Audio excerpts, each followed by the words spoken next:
Assalamualaikum warahmatullahi wabarakatuh. Alhamdulillahirabbil alamin. Segala puji bagi Allah Rabb semesta alam.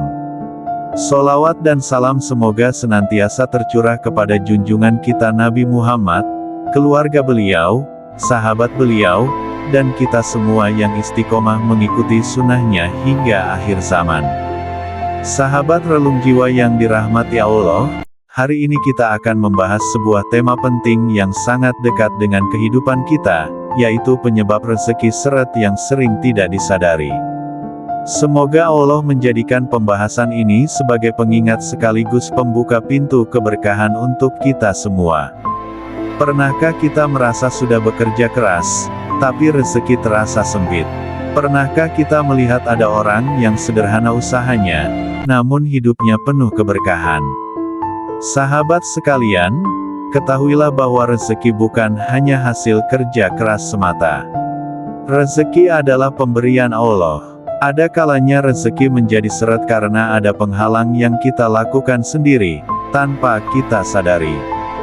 Mari kita bahas satu persatu.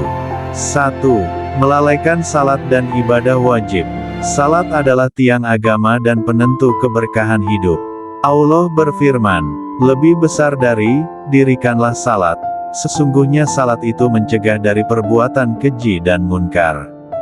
Qs. Al-Ankabut 45. Orang yang meninggalkan salat, sama saja memutus hubungan dengan Allah. Bagaimana mungkin ia berharap rezeki lancar, jika tiang agamanya ia robohkan? Tanda hubung. 2. Sering mengeluh dan kurang bersyukur. Allah berfirman, lebih besar dari, jika kamu bersyukur, pasti kami akan menambah nikmat kepadamu. Tetapi jika kamu kufur, maka sesungguhnya azabku sangat pedih. Qs. Ibrahim 7. Orang yang bersyukur akan ditambah nikmatnya. Sebaliknya, orang yang suka mengeluh membuat hatinya sempit dan rezekinya menjauh. Tanda hubung. 3.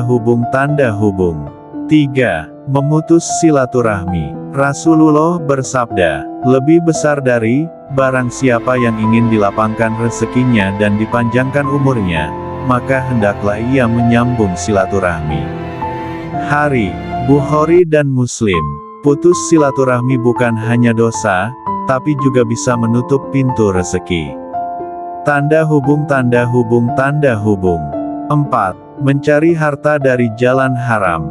Rasulullah bersabda, lebih besar dari, wahai manusia, sesungguhnya Allah itu baik dan tidak menerima kecuali yang baik. Sesungguhnya Allah telah memerintahkan orang-orang mukmin dengan apa yang telah diperintahkannya kepada para rasul. Hari, Muslim. Harta haram bisa menghalangi doa, merusak keberkahan, dan membuat hidup terasa sempit.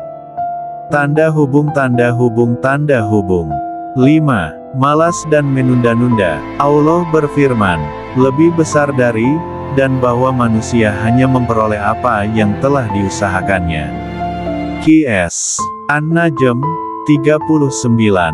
Orang yang malas tidak akan mendapatkan apa-apa.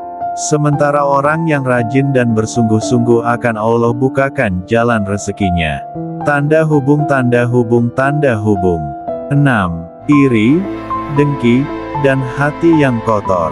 Rasulullah bersabda, lebih besar dari, hati-hatilah kalian terhadap hasad, dengki karena sesungguhnya hasad memakan kebaikan sebagaimana api memakan kayu bakar.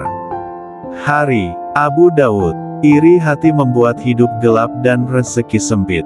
Lebih baik mendoakan kebaikan orang lain, agar Allah juga memberikan kebaikan serupa kepada kita. Tanda hubung. 7. Lalai dari istighfar dan zikir.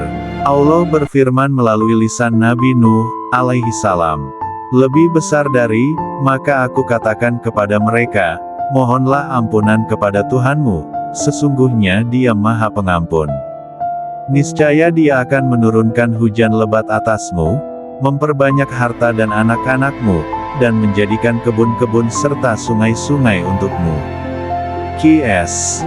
Nuh 10-12 Istighfar bukan hanya menghapus dosa, tetapi juga membuka pintu rezeki.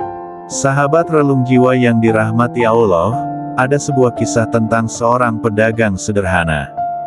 Dahulu tokonya ramai, rezekinya cukup. Tapi perlahan usahanya menurun, rezekinya seret, pembeli menjauh, utang menumpuk. Dalam kegelisahannya, ia menemui seorang guru agama. Sang guru bertanya, "Apakah engkau menjaga salat? Apakah engkau bersyukur atau sering mengeluh? Apakah engkau masih menyambung silaturahmi? Seberapa sering engkau beristighfar?" Pedagang itu menangis, sadar bahwa selama ini ia lalai. Ia sering meninggalkan salat, jarang bersyukur, memutus silaturahmi, dan lupa istighfar. Sejak hari itu ia berubah. Ia jaga salat, ia syukuri nikmat kecil, ia sambung silaturahmi, dan ia melazimkan istighfar setiap hari. Tak lama kemudian, Allah bukakan kembali pintu rezekinya. Toko kembali ramai, pelanggan datang, utang terbayar. Bahkan meski uangnya tidak melimpah, hidupnya tenang dan penuh keberkahan. Kisah ini menjadi pelajaran, bahwa rezeki bukan sekadar soal usaha. Rezeki juga tentang ibadah, hati yang bersih, dan kedekatan dengan Allah. Saudaraku, harta banyak belum tentu berkah. Harta sedikit tapi berkah akan lebih menenangkan. Jika rezeki kita seret, jangan buru-buru menyalahkan keadaan. Periksa ibadah kita, periksa hati kita, perbanyak syukur, jaga silaturahmi, jauhi harta haram, dan istighfar setiap hari. Semoga Allah melapangkan rezeki kita, memberi keberkahan pada setiap usaha, dan menjadikan harta kita sebagai jalan mendekat kepadanya. Terima kasih sudah menyimak hingga akhir. Jangan lupa like, komentar, dan bagikan video ini agar semakin banyak saudara kita yang mendapatkan manfaat. Wassalamualaikum warahmatullahi wabarakatuh.